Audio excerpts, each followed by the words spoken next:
Samantala, maghahain si Senator Chis Escudero sa susunod na linggo ng resolusyon para imbestigahan ng Senado ang ulat ng Amnesty International kaugnay ng drug-related killing sa bansa. Gusto raw ni Escudero na ipatawag ang Amnesty International para isalang sa pagsusuri ang nilalaman ng kanilang ulat. Nakasaad sa report ng AI na may isang di pinangalanang pulis na nagsabing may under the table na bayad umanong nakukuha ang ilang pulis para sa mga engkwentro kung saan may napapatay nga drug offender.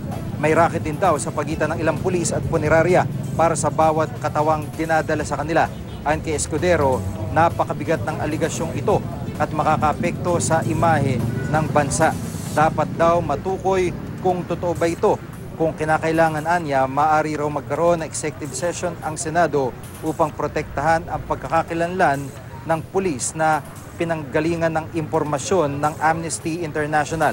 Kaya naman kay Presidential Spokesperson Ernesto Abella, walang problema sa palasyo kung gusto ni Escuderong paimbestigahan ang ulat ng Amnesty International. Nanindigan ng palasyo na walang basbas ng gobyerno ang operasyon ng mga tiwaling pulis.